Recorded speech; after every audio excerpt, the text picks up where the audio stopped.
Tip credit's the thing, by the way, probably all know this already, but it's the thing that means that if you're a tipped worker, you can get paid less than minimum wage. That's still okay. It's not okay, because you still have to buy the same groceries, the same gas, the same rent, right? Even if you get a tip. And if you're working at Zippy's, your tips might not be as much as if you're working at Roy's. That's been a thing that's been hard to get across up here. And so this debate's ongoing. We don't have, I can't tell you right now what's going to happen. I don't know. But I do know this. Connecticut passed out $10.10 last week. And I don't think we're second class in Connecticut. I've been to Connecticut, and this is Hawaii, okay? We can beat Connecticut. So what we're looking at is, what we still want is $10.10. And we want it, just as the president asked us to do. And just as our people need. And that 10 cents may not seem like a lot, but over the course of a year, that is a significant difference. It's also important, as you look across the country, if you're in Ohio and you're running for office, and Hawaii comes out with $10 instead of $10.10, what's that going to look like? Obama's home state? It's going to look bad. And I'm looking at you, legislators. So we got to get this right. The one good thing to say is that the House, in its wisdom, and I think this is good, they came up with a trigger for the tip credit. So what they're saying now is, if you work at Roy's, your owner can take a tip credit. You might make $80, $100 a night in tips. You probably don't care too much if the owner is taking 75 cents an hour for 4 hours. If you work at Zippy's, that 75 cents is a very big number for you. So what they're saying is, if you make less than $17 an hour with your tips, which I have a friend that works at Zippy's, I asked him before he came down here, they make considerably less than that, then the owner doesn't take a tip credit at all. So that's real progress, and I think we can give them a half of a round of applause for that. So thank you, House. It all comes down now, though, to the Senate and what they're going to do with the House's version, which is $10. So I don't want to bore you, and I think I'm at risk of doing that soon. The thing to remember out of this, thanks, Bart, for agreeing with me with that. The thing to remember here is the fight, the only thing left to dispute is whether we're going to raise it to $10.10 like Connecticut did, or whether we're going to be lower than Connecticut, a state where it's a lot cheaper. And that, I think, is the fundamental question right now in front of people in Hawaii. I think that's probably enough for me. And Scott, from Focus, you want to come on up and share from the social service community what this will mean? Thanks, everybody.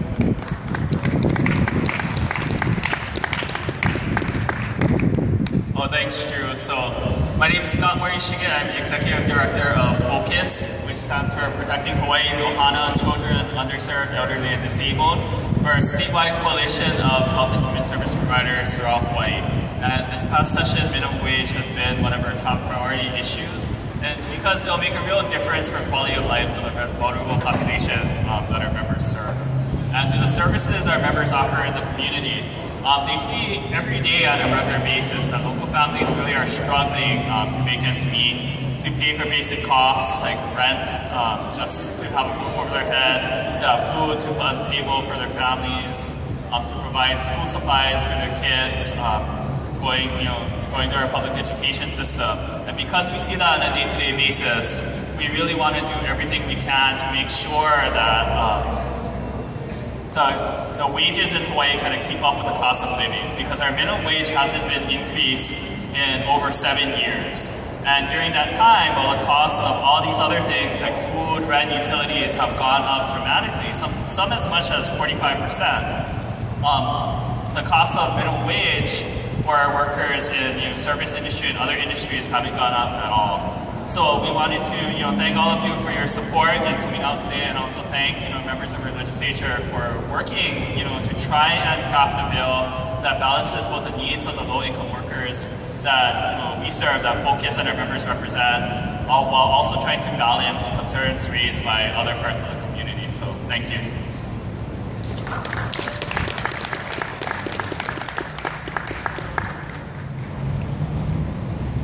it's not just us here, but we have people on every island today that are replicating this walk. And one of them came all the way from Kauai just to be with us.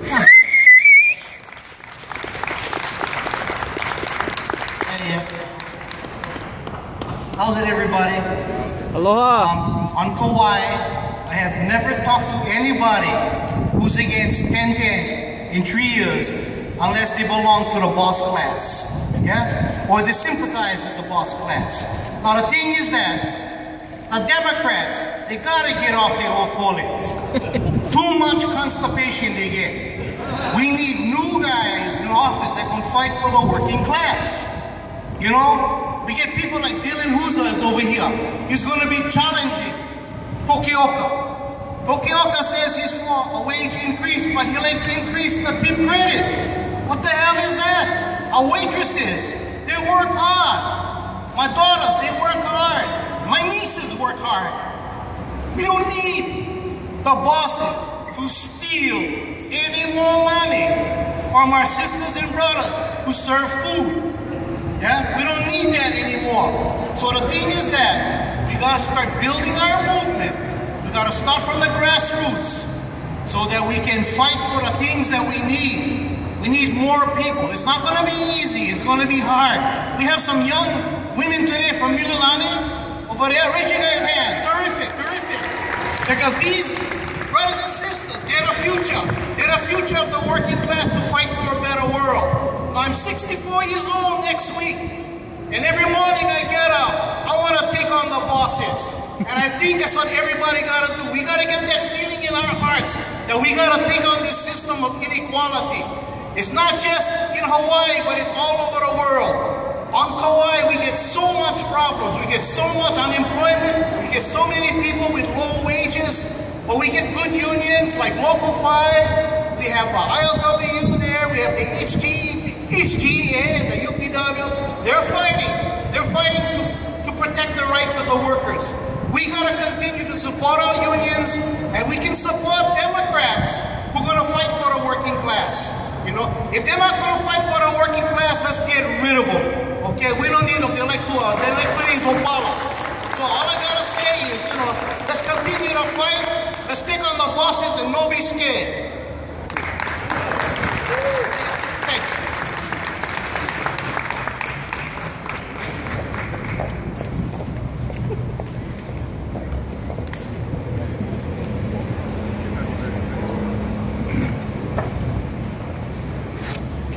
Good afternoon. Aloha mai kakou. Aloha. I'm Father Walter Brownridge. I work across the street. I'm Dean of the Cathedral of St. Andrew. And Marcia asked me to speak today just for a little bit about the significance of us gathering today in support of people marching, gathering, and making a witness to our legislature to wipe out poverty. On this day, the 46th anniversary of Dr. King's death, or what we call in the church, the year's mine. And I want to just make the point, if you didn't know, Dr. King was there in Memphis on that day, marching and supporting sanitation workers who were trying to get a decent wage, decent working conditions. It's very difficult in those days for them to do so. The sign that they used to emphasize their point was, I am a man. They were all men at that time working in the sanitation, just basic humanity. 46 years later, in certain parts of our country, we still have that same challenge. We really do. And when Dr. King was killed, he was in the midst of a plan for that great march on Washington for poor people, because he saw that the ills of American society, and of, in fact, any society, were tied around these differences of race, but also how we spend money on weapons to kill and not for food and education. And he saw that poverty from an economic system that promotes inequality, is a great challenge.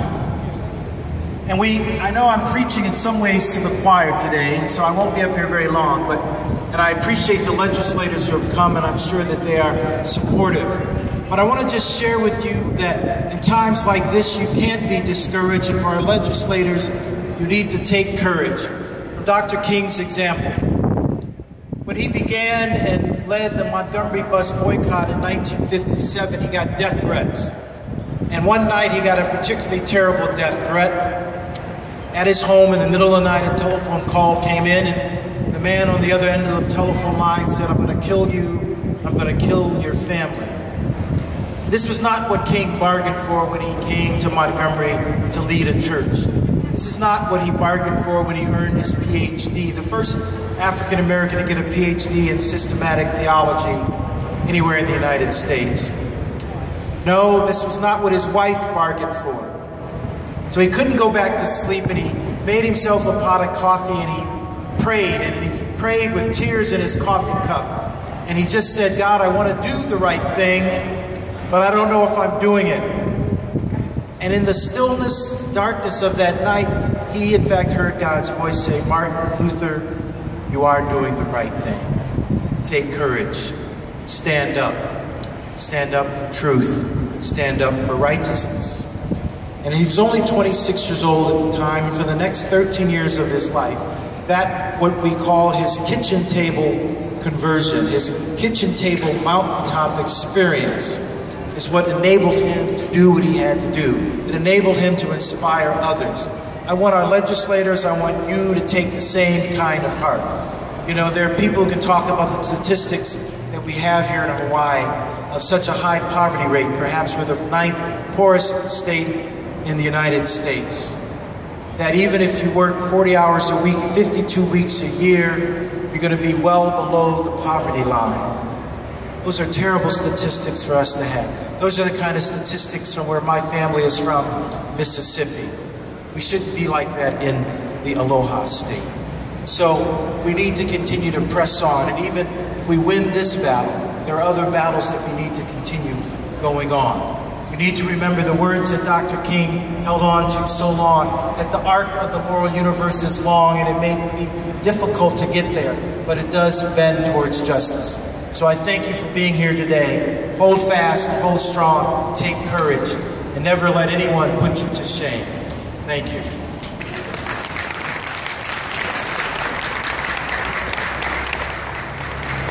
My name is Dwight O'Neill. I'm a surprise guest speaker. It's a surprise because Marcia doesn't know I'm going to speak, but I've been motivated by the Spirit, so I'm going to speak for a few minutes. I had a friend come to my house the other day.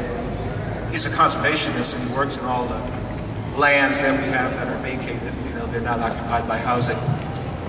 And he's clearing, and he's fencing, and he's doing all that kind of work. And he said, there was a big deal that happened about 2 weeks ago. 2 nene birds, which are indigenous to Hawaii, navigated themselves over here. So there are 2 of them here locally, and they've been watched out. And he was complaining about it. And so I asked him, well, why are you complaining about it? Because they're spreading things that I have to deal with. Well, what are the things that you have to deal with? Strawberry guavas. I said, strawberry guavas? What's the big deal? He says, well, these nene birds, they love strawberry guavas. By the way, anybody out there love strawberry guavas? They love strawberry guavas, and they eat them. And then as they fly over the land, they drop their residue, and those seeds are in the residue, and they land on the ground, they germinate, and now we have a problem. What's the problem? We have an infestation of strawberry guava trees, and that was his complaint. So why am I telling you that story? Here's the reason. I'm just a little guy, 68 years old. What can I do? What can I do about this? I've been in this all my life. These words are very familiar. They're very familiar to you. So what can I do? Maybe like the nene bird. Just maybe. One is to show up and enjoy the guava. Then as you fly, and as you talk, and as you have poo-poos with your friends, the new conversation is this conversation. It's this conversation. Showing up is fabulous. The conversation is the backbone. of it, for others to show up. 10 years ago, I was in Los Angeles doing a fire walk. Take your shoes off, walk on 2,000 degrees, hopefully not get burned. There were 2,000 people in the room risking if their feet would be burned or not if they walked across 15 feet of coals that were 1,200 degrees. 2,000 people. There's no 2,000 people here. But there can be if you draw up those scenes. If you have those conversations. Martin has been talked about for 48 years. But who's not talked about is all of the people like you and I that were behind the scenes. That's what's not talked about. What was not talked about was all of those older people that were in states throughout the country that knew what was happening, were having conversations about it, and prayed for a positive result every night of their life during the process. They're not talked about. And those people are like you. So all I ask you is this. Spread the seeds. It'll matter. Thank you.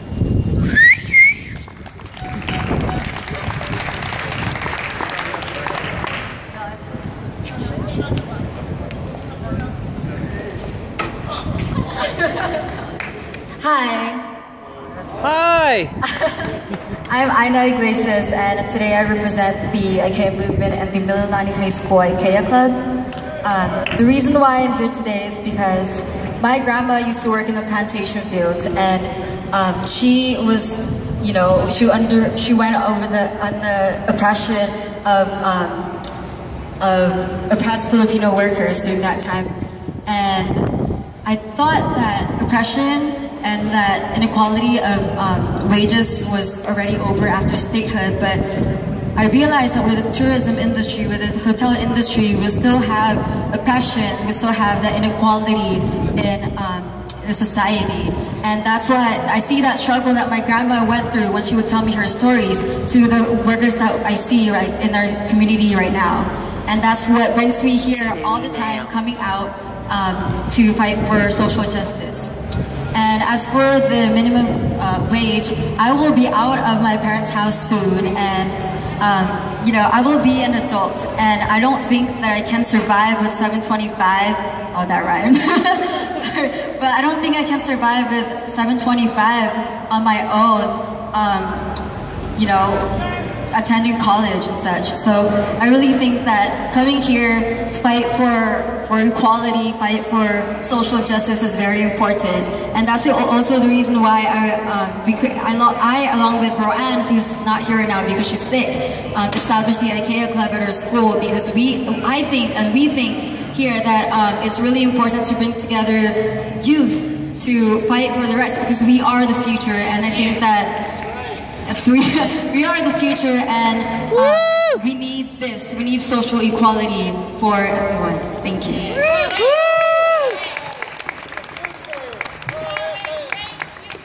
Yes. Oh, Aina! For the future.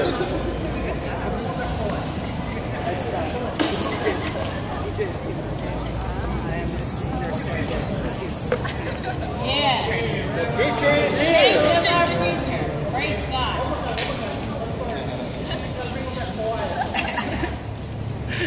Awesome. Mahalo.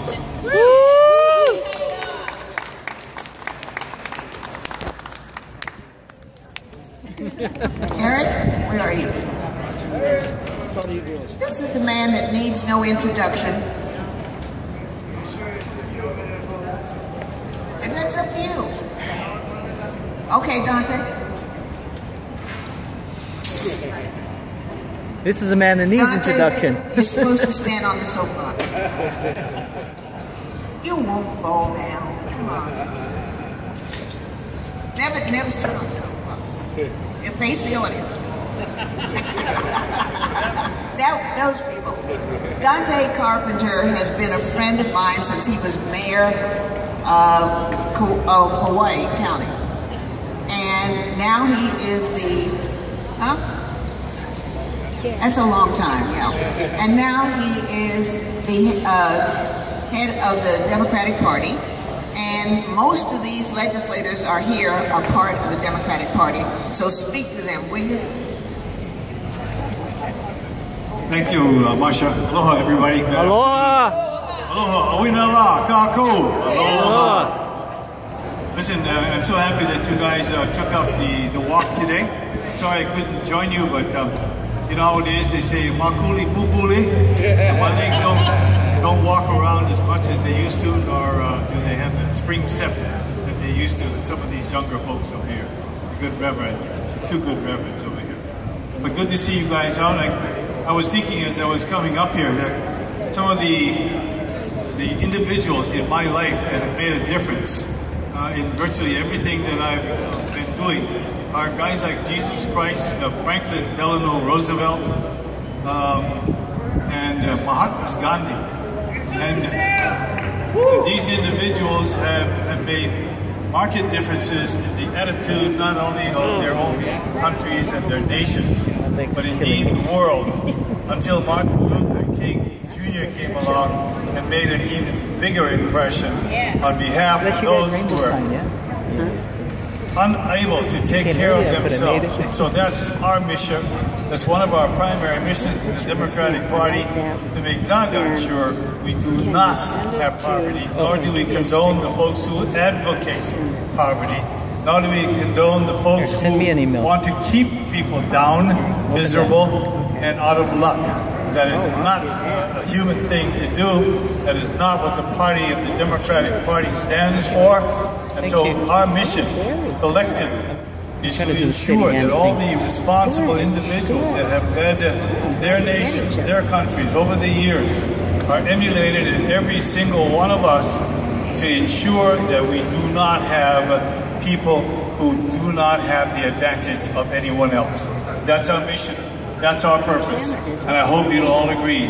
Our job is to give a hand up, to increase the middle class, and to ensure that everybody can live as comfortably and reasonably as possible in this particular community of ours.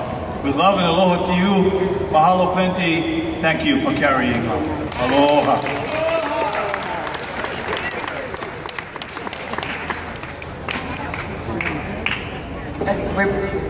Eric Gill, everybody knows Eric.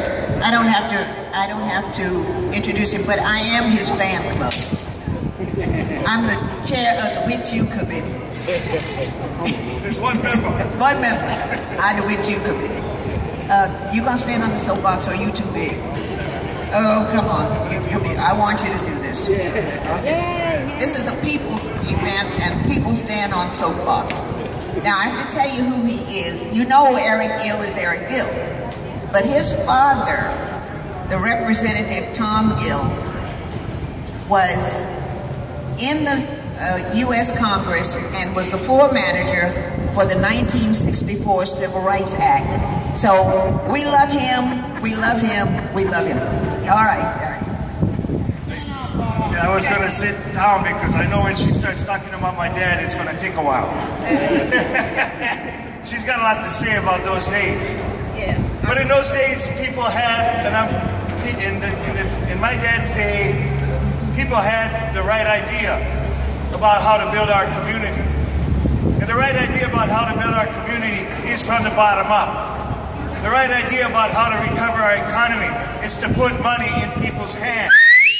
The right idea is to give the people more buying power so they will use that and buy things, and that will create jobs for other people that they buy from, who will then have jobs and they can buy more. And we can fix some money into our economy instead of watching our people become more and more impoverished. And that goes for a minimum wage legislation. It also goes for a fundamental basic thing. If you want to deal with poverty, you let workers organize into unions so they can get themselves a raise, and that'll put money in the economy too. And our leaders need to get this basic thing straight, because people have forgot about this in the last 30 years. Somehow it became, oh, we have to help the banks to recover the economy. Somehow it became, oh, let's bail out the banks. Let's put trillions of dollars into the banks, give it to the rich people. That'll help bail out the economy. Well, we've been doing that, haven't we? Where's the economy? Where's the bailout? We gotta keep giving banks more money because the economy hasn't recovered yet. It's like giving an addict more heroin because he hasn't recovered from being an addict yet. We gotta get things straight, guys. Our community needs to put its investment where it will do good for all of us. And that's in the hands of working people. People who work for a living are the people we represent. They are the majority. We are the vast majority. Everyone I know goes to work for a living. I don't know anybody who doesn't go to work every day. We all do. Whether we work in a bank or we work in a hotel or we work in a field, we work for our living, and working people having money is a way to get our economy back on track, and it's a way to address inequality and injustice. It is the tool and the basic tool that is needed to drive all progressive change. If people can't eat, they're not going to be able to go to school. They're not going to be able to get ahead. We have to put money in the people's hands, pass this legislation, and let's move on. Thank you very much.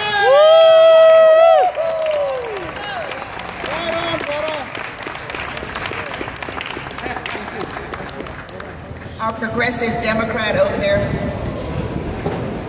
Yes, you. Bart. Bart is a dear, yes. He is the progressive Democrat. And Bart has a great story that he tells about where he worked and how long it took to get to where we are and the minimum wage. So, Bart, it's all you. In the box. I didn't come prepared to speak, and that usually doesn't stop me when there's a hearing and there's a bill and something I want to talk on. But I'll keep it really short. I guess the steerage I got from Marcia was to talk about when I started working as a kid. My first job was in Cornet store in Kailua, and the minimum wage then was $1.60. Now those of us who are good enough with numbers, if you track where that $1.60 is, that $1.60 minimum wage now is worth about $10.75. Right now, our legislators, led by a Democratic majority, have allowed the value of the minimum wage to drop down to $7.25. It's unconscionable. They've let it go for, earlier they let it go for 9 years without adjusting it, while the minimum wage was being eroded by inflation. Then they raised it a little bit, and then they let it go for something like 6 years without adjusting it. Now this time they let it go for 8 years without adjusting it. The bills, there are two bills, one in the House and one in the Senate. At the beginning of the session, they had a feature that was very good. They said, we raise the minimum wage to X number of dollars, and then in subsequent years, we turn it over to the Department of Labor so they annually adjust the minimum wage. The value doesn't go up, it doesn't go down, it remains constant purchasing power through indexing it to the consumer price index. We can still fight and say we want it more just or whatever, but that would have prevented working people from having to come back here every 8 years begging, hat in hand, please raise the minimum wage because we've lost 15%, 18% over the last 8 years. It's wrong, it's unconscionable, and the Democrats are in charge of this, and they're allowing that to happen is bad. Now, the bill that we're facing now, raising it to $10 over 4 years, is not as good as we would like. It is better than I expected it was going to be as of a few days ago. Still yet, if we can get it back to $10.10, that is marginally better than if it's just $10. But we're going to have to come back here again. We're going to have to fight for the consumer price indexing so that working people don't have to come back begging hand in hand that they're able to recapture the lost wages that inflation has stolen from them. The politicians, frankly, whether they're pro-business or whether they're pro-worker, they want us coming back here so we can remember who our friends are. If you are a restaurant owner, you go over there, you talk to the ones who are all pro-business, and then you give them campaign contributions because you're grateful because they're looking out for the business thing. If they are more pro-labor, they want you coming back so you remember, oh, the reason why we elected these guys is because they're standing up for working people. That can only happen if it's left in the hand of the legislators. And meanwhile, the purchasing power of the most vulnerable low-wage workers is eroded away as the cost for this kind of political shenanigans. Thank you. Woo, Bart!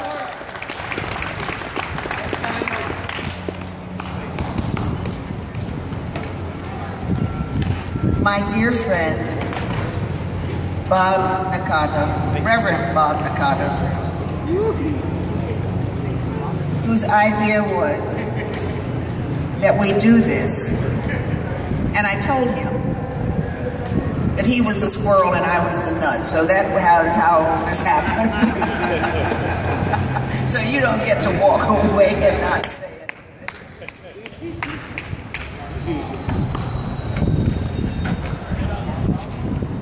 Thank you, Marsha.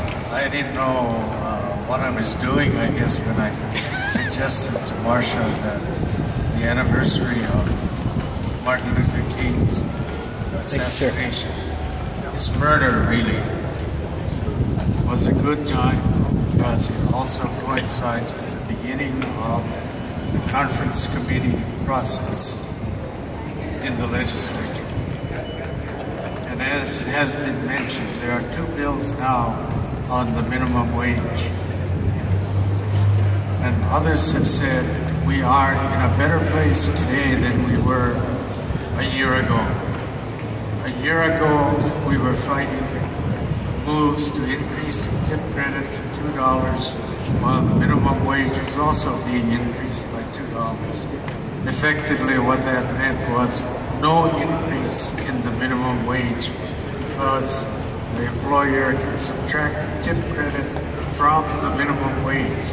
So 2 and 2 means 0. That is what we were fighting at the time. Today we're talking about a difference between $10 in the House version, the current House version, and they still have to vote on it on Tuesday to make it official, and $10.10 from the Senate. It may seem like a small amount, but again, as others have mentioned, in the national debate that's going on over the minimum wage, and remember, it's not just Hawaii. Across the nation, there are moves to increase the minimum wage, and our president has said 10-10, get it back to the value that it had maybe 40 years in the past. It seems like a small amount, a dime, but Connecticut just beat us in getting to 10-10. If we follow and move to 10-10, it adds to the momentum a little bit, but as Dean Brownridge said, the arc of history is long, but it bends towards justice. And small as this is, 10 cents, a dime, why not put it back to 10-10? Some say, well, what's a dime? Why not leave it at 10 and not 10-10? But it makes a difference in the perception.